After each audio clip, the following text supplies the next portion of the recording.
Ang kwentong ito ay hango sa totoong buhay. Karanasan ito ni Jorgeto. Taong 1988, Mansehe, Negros Oriental.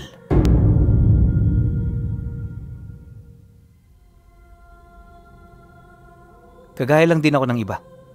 Isang ordinaryong tao na naghahangad ng mataas na katalinuhan. Hindi biro ang pinagdaanan ko at marami akong sinakripisyo para makamit ang estado ngayong pangkasalukuyan.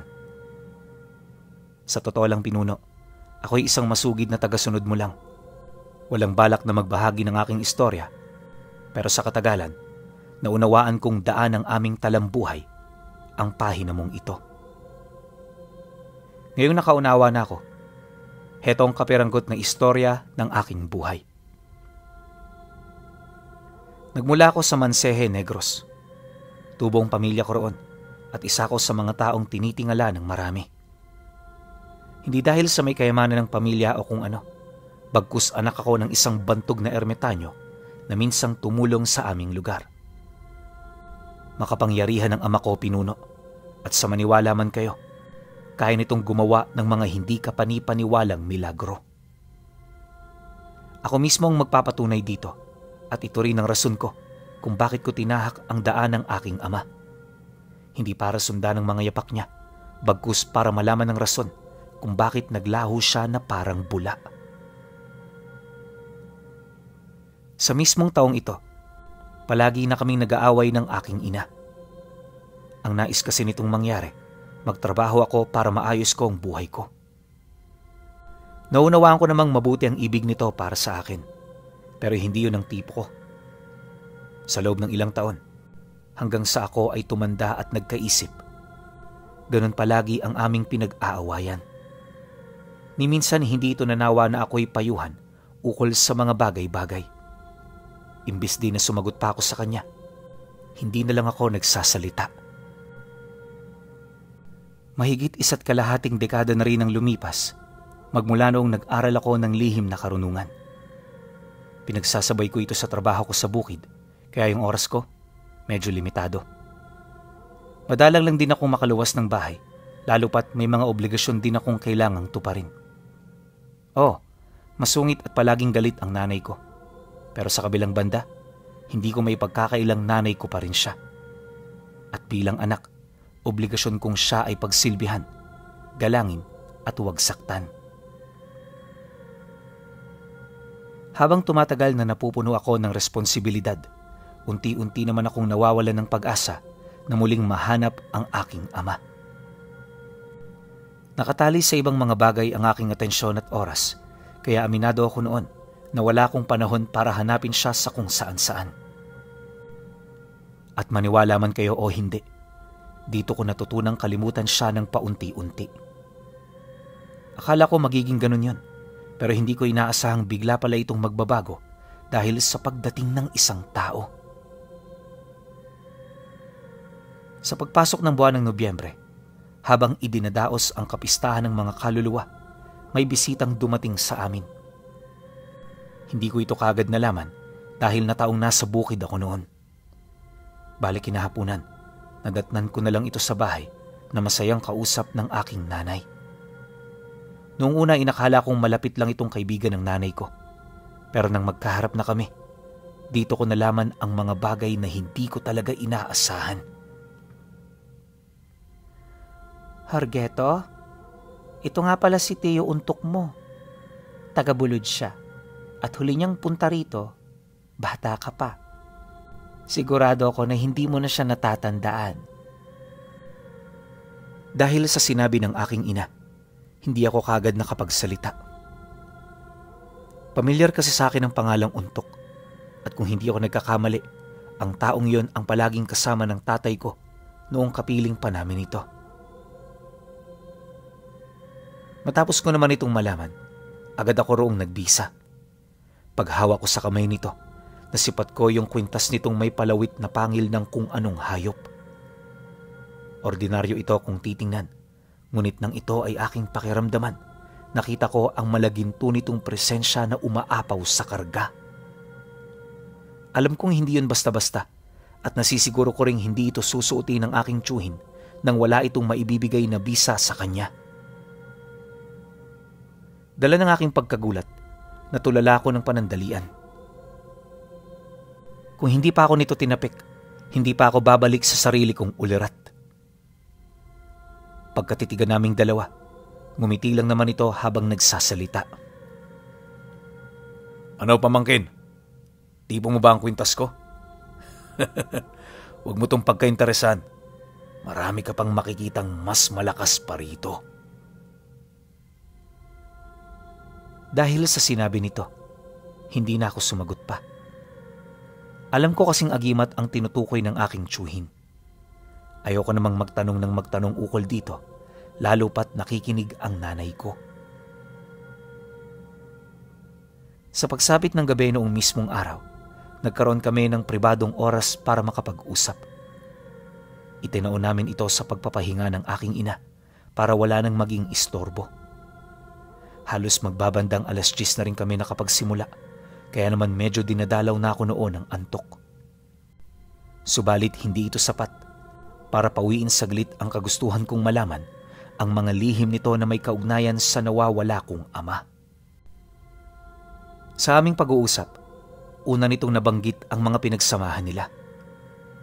Marami itong pasakalye kong iisipin, pero sinikap kong pagtiyagaan ang lahat ng yon.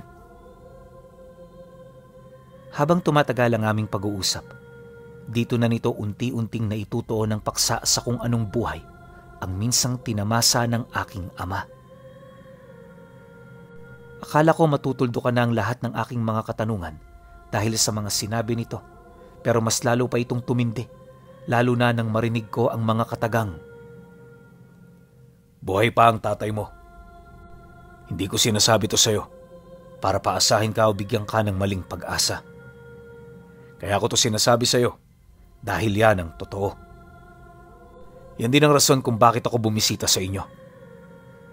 Jorgeto, gusto mo bang sumama sa akin para hanapin natin ang tatay mo? Dahil sa kanyang sinabi, agad naman akong napasang-ayon. Hindi na ako nag-isip pa dahil noon pa man yun na talaga ang gusto kong mangyari. Nang magkasundo na kaming dalawa, may hinugot itong isang uri ng pergamino sa kanyang bulsa.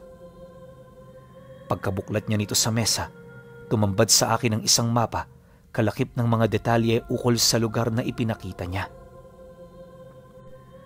Hindi ko mawari kung saan ito matatagpuan, gawa ng ang mga guhit na nakasaad sadyang kakaiba. Malakas din ang kutob ko na hindi ito nagmula sa aming mundo at hindi nga ako nagkamali. Ayon sa tiyuhin ko, matagal nang wala sa mundo ng mga tao ang aking ama. May mga kaguluhan kasing pilit na tumatawag sa kanya mula sa mundo ng mga engkanto. Bilang ermitanyo, tumatayong gitna sa lahat ng uri ng nilalang. Obligasyon niyang tumungo roon para mapagsumikapang maayos ang nangyayaring kaguluhan. Dagdag pa nito na wala itong inaasahang panganib sa lugar kung saan ito pupunta, kaya naging kampante siya. 1 taon lang din ang naging palugit nito sa mundo, ngunit sa kasamaang palad, hindi na ito nakabalik pa. Gayunpaman, nanatiling malakas ang kutob ng tiyuhin ko na buhay pa ito sa mundong yon. Saan man ito naroon, paniguradong pilit itong lumalaban. At nga pala pinuno, kumpara sa lakas ng tiyuhin ko noon, wala pa ako sa kanyang kalingkingan. Nakakabahala man ang sumama rito, alam ko na ito lamang ang paraan para mapatunayan ko ang pagmamahal ko sa aking ama. Matapos ang aming pag-uusap, pumasok na kami sa loob para magpahinga. Napakabilis ng araw. Bago ko pa man mamalayan, sumapit na pala ang araw ng aming pag-alis. Mabigat man ito para sa akin, wala akong magagawa. Kailangan ko magsakripisyo kung hangad kong muling mabuo ang aming masayang pamilya. Kinahapunan, nang maihanda na namin ang lahat ng kailangan, tsaka naman kami umalis. Nakakalungkot iwan ng nanay kong mag-isa, pero kailangan talaga eh. Di naman kami ganong nag-aalala, lalo pat naiwan naman ito sa poder ng pamilyang malapit sa amin noon pa. Hindi naglaon. Nang makalayo na kami sa baryo, tinungo namin ang isang masukal na kakahuyan na may matandang puno ng balete sa looban. Ayon sa tsuhin ko, ilang libong taon na ang punong yon at ito ang nagsisilbing daanan ng lahat ng mga nilalang na nagmula sa mundo ng mga engkanto.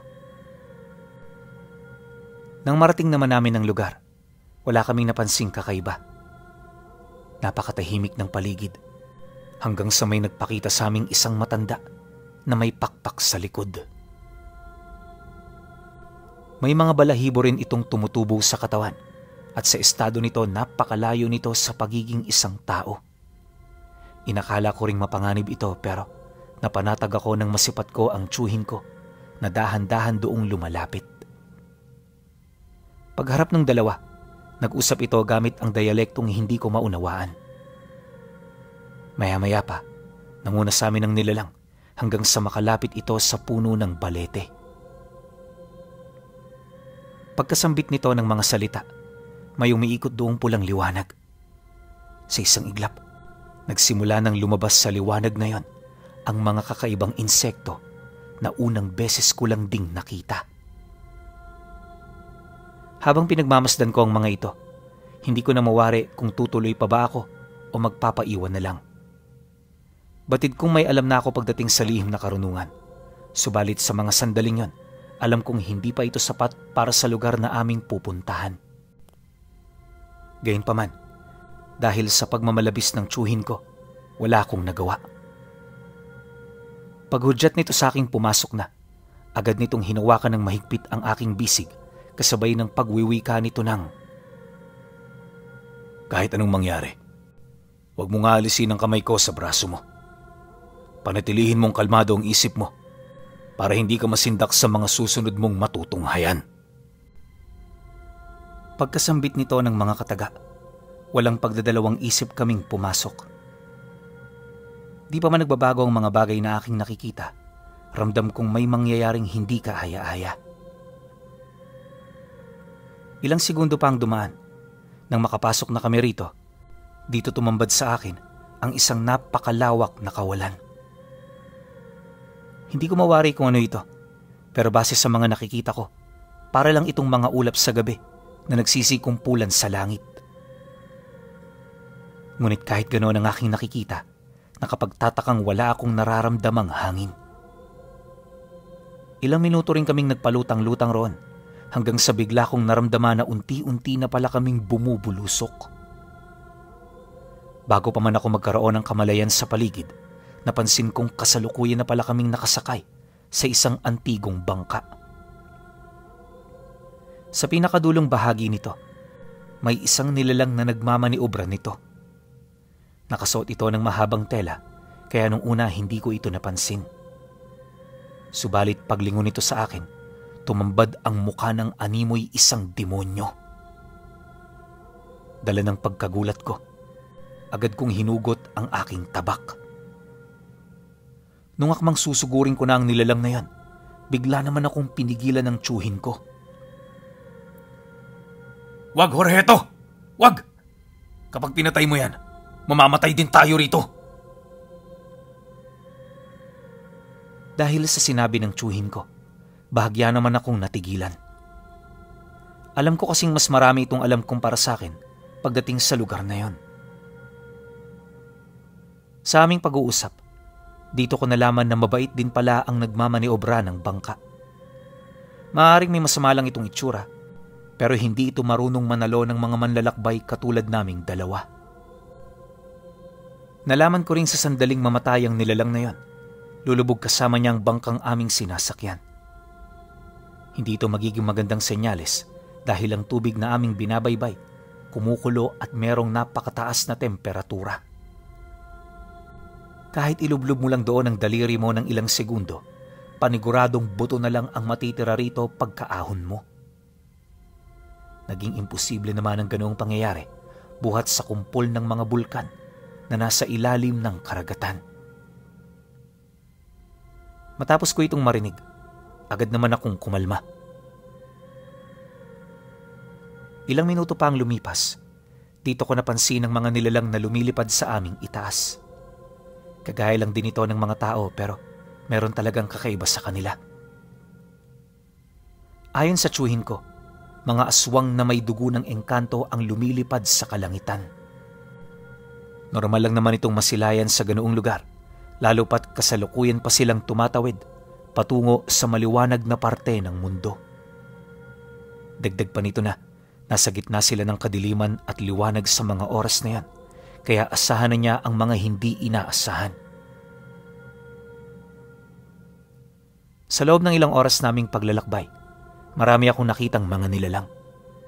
Mapasa himpapawid o mapasa dagat, likas na kakaiba ang mga anyo nito. May mga kanya-kanya rin itong abilidad, kaya habang tumatagal ang pagmamasid ko, dito ko napagtantong para pala akong isang sanggol kapag iniharap sa hiwaga ng mundo. Akala ko marami na akong alam, subalit ako'y nagkamali. Pagdating naman namin sa kabilang bahagi ng pangpang, bumungad ang mga nuno kasama ang mga engkantong kawangis ng mga puno. Maraming ginagawa ang mga ito, kagaya ng pag-aayos ng bangka at pamimingwit ng kanilang makakain. Pagsilay naman ito sa amin, wala itong naging reaksyon. Sa mga sandaling yon, naisip ko na parang ordinaryo na sa kanila ang makasilay ng tao sa kanilang lugar. Ang ipinagtataka ko lang, bakit naging posible ito na kung tutuusin, bibihira lang naman ang taong nakakapunta roon. Karamihan sa mga taong dumadayo sa mundo ng mga engkanto, literal na kinalugdan o hindi naman kaya ay nagtatangan ng malalim na uri ng karunungan. Hindi naglaon, paglayo naman namin sa pangpang, napansin kong parang alam ng tsuhin ko kung saan kami pupunta.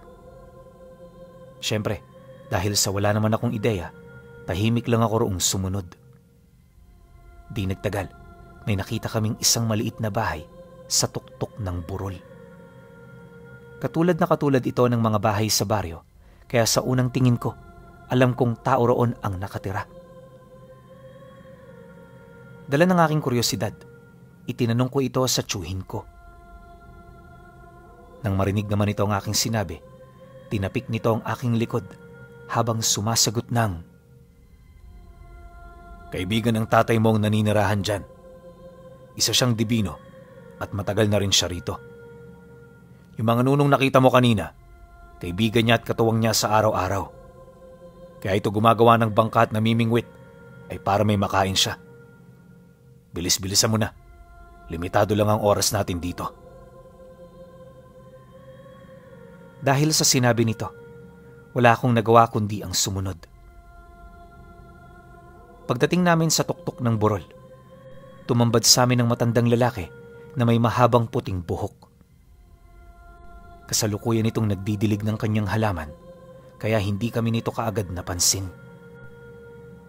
Natunugan lang din kami ng matanda nang medyo malapit na kami sa kanya. Akala ko pinuno, magiging mainit ang pagtanggap nito sa amin, pero sa hindi malamang dahilan, bigla itong tumakbo pabalik sa loob ng kanyang tahanan. Dali-dali rin itong sinaradong pinto at mga bintana, kaya naiwang kami sa labas, takang-taka sa aming mga nakita.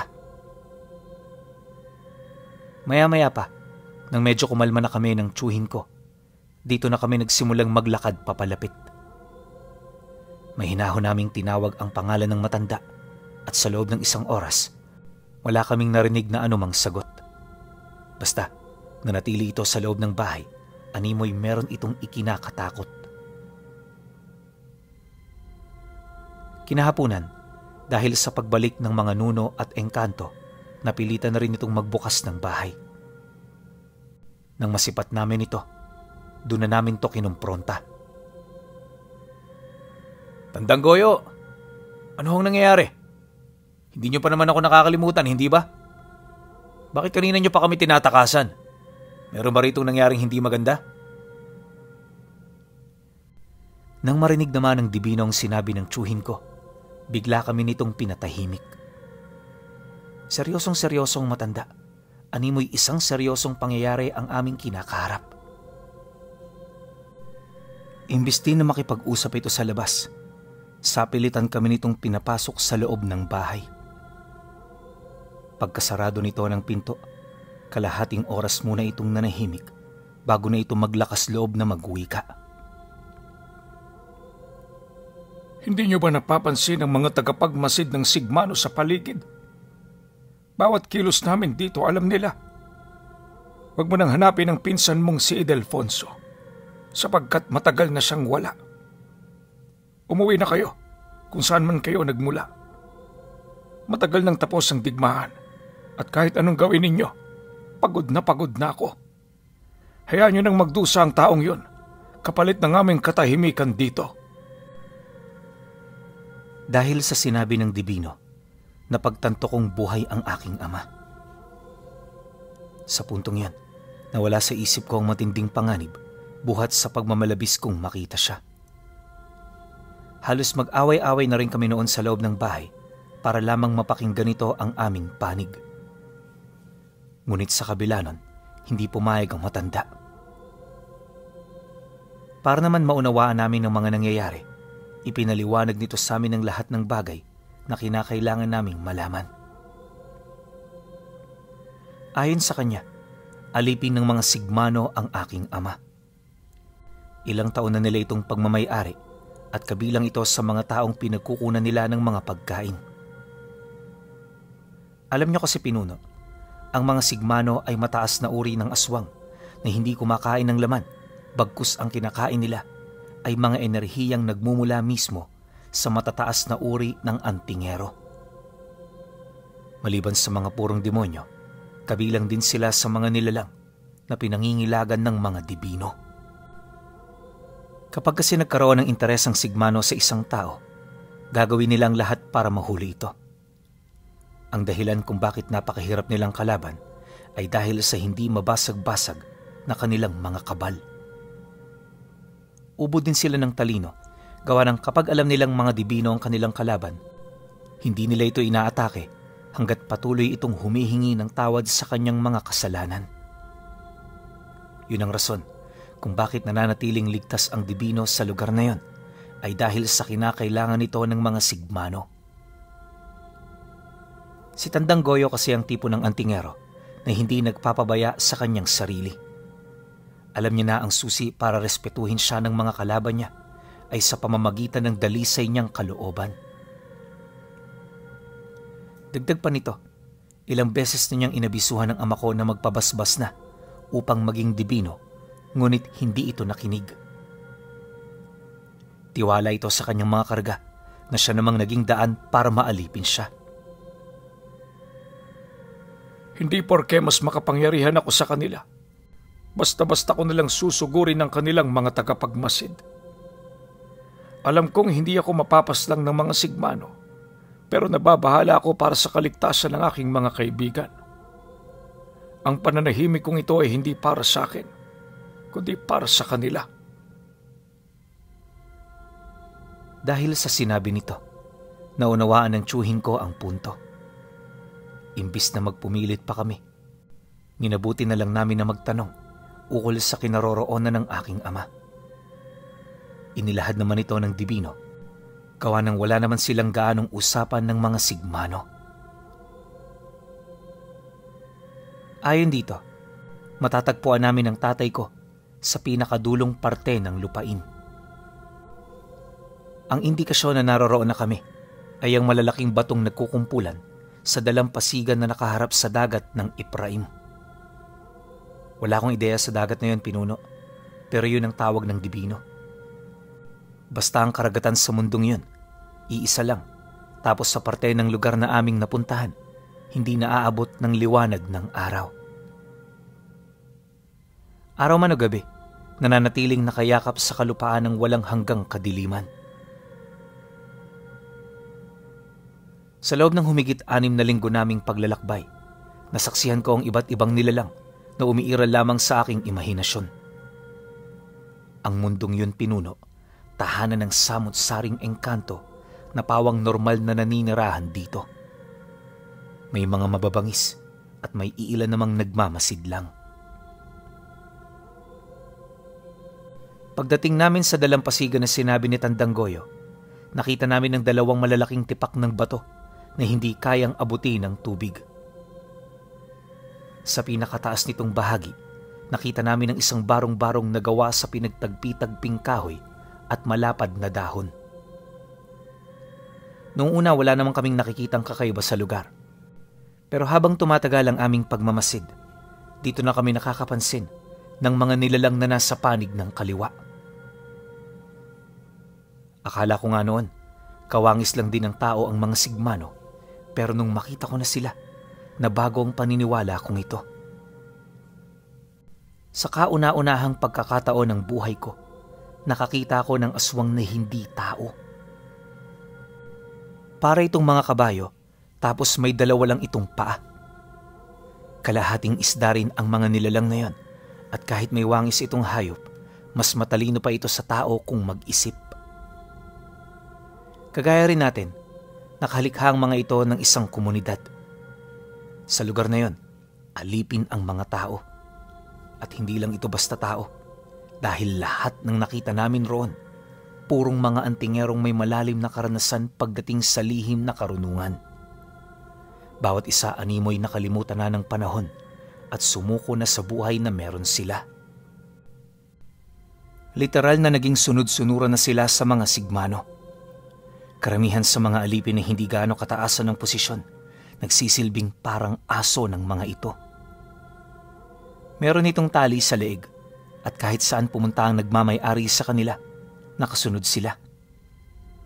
Pagkapang di ng kanilang paglakad, na tila bang nakasanayan na nila ito sa napakatagal na panahon na pagkakabilanggo. Sa kabilang banda naman, ang malalakas na antingero at mga ermitanyo nakakulong sa mga hawlang nasa tuktok ng dalawang tipak ng bato. Mula roon, may kalahating tipak doon ng kawayan na nagdudugtong patungo sa imbakan ng mga nilalang. Minuminuto dumadaloy doon ang kanilang enerhiya na siya namang labis na nagpapahina sa kanila. At kagaya ng inaasahan, nandun sa isa sa mga hawla ang aking ama. Nakakapanggalit man para sa akin na makita ito sa ganoong sitwasyon. Wala akong magagawa kundi ang magmasid.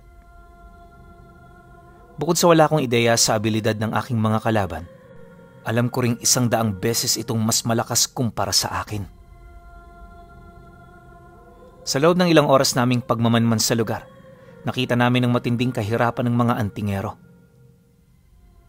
Dito na rin namin nasaksihan ang pakikipag-ugnayan ng mga sigmano sa bawat isa, gamit ang mga dialektong wala kaming kakayahang unawain. Dala ng matinding desperasyon, pilit na humanap ng paraan ng aking tiyuhin para maitakas doon ang aking ama.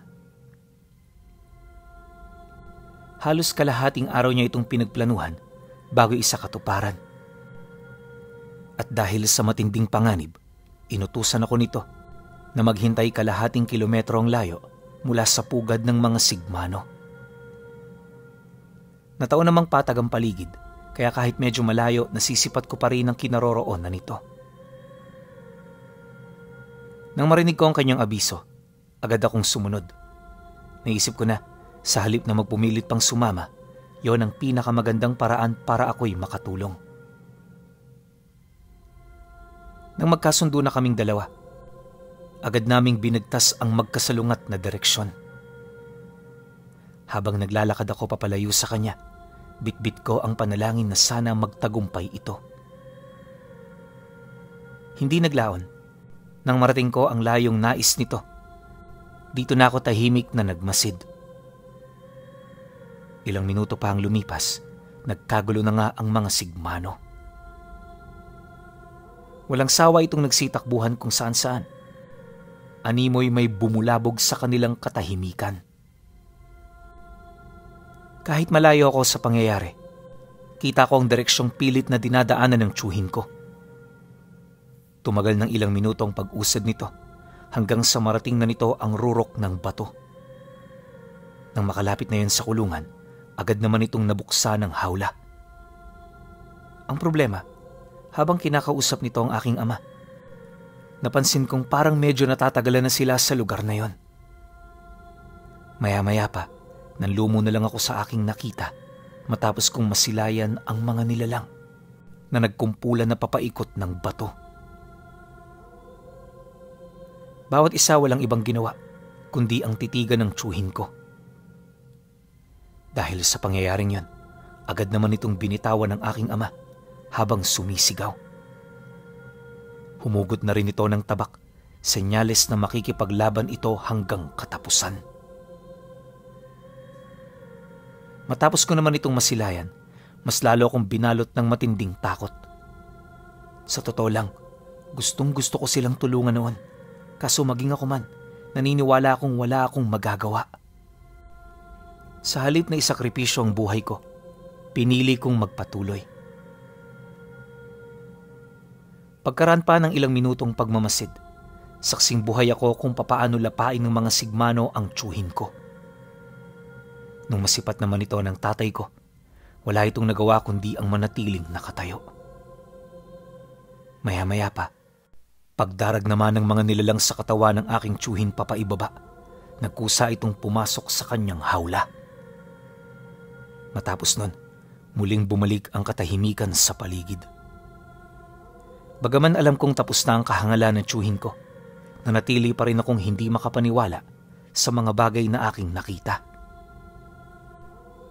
Sinabi ko na sa inyo, isang malaking kabaliwan ang pagpunta rito. Tumayo ka na, Jorgeto. Ako na ang maghatid sa iyo papauwi. Wika ni Tandang Goyo na bigla na lang nagpakita sa aking tabi. Nang marinig ko naman ang sinabi niya, tumango na lang din ako. Dumaan pa ang mga araw. Unti-unti kong itinuon ang aking wisyo sa kung papaano sasabihin sa aking ina ang mga nangyari. Sa kasagsagan din ng aking pananatili sa lugar nito, wala akong ibang naramdaman kundi ang matinding takot at pagkabahala. Ang iniisip ko kasi noong mga sandaling yon ay ang posibilidad na salakayin kami ng mga sigmano. Ngunit nang mapansin ito ng kaibigan ng aking ama, mariin itong inilahad na walang kakayahan ng mga nilalang na matalo siya. Nanindigan din itong hindi mahilig maglakbay ang mga sigmano dahil mahalaga para sa kanila ang pugad na kanilang may iwan. Mariin din itong inilahad kailan may hindi na siya nito masusundan sa kadahilanang wala itong kakayahang makatawid ng mga lagusan. Pagsapit naman ang araw ng aking pag-alis, ito na mismo naghatid sa akin sa lagusan. Bago ako makapasok roon, muli itong nagbigay ng paalala, kalakip ng dahilan ng pananatili nito sa lugar na yon. Dito ako nagdesisyong tumira dahil sa mga kasalukuyang rason at responsibilidad. Pinapahalagahan ko ang sakripisyo ng ama mo, kaya mananatili ako ritong magbabantay para mapigilan ko ang pag-usad ng kanilang puwersa. Isa lang din ang gusto kong gawin mo, Jorgeto. Yun ay mangakong huwag ka nang babalik dito. Magmula noong narinig ko ito, hindi na ako nangahaspang bumalik. Ngayong pang kasalukuyan, isa na akong ganap na albularyo na nananatiling bitbit ang karanasan ng aking ama na may kinalaman sa nilalang na tinatawag na sigmano. Ang nilalang na iniiwasan ng mga dibino.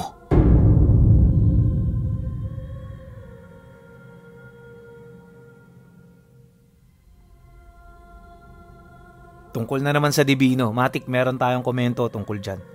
Alam niyo kung pakikinggan natin na maigi yung buong kwento, hindi naman umiiwas yung dibino sa mismong mga sigmano.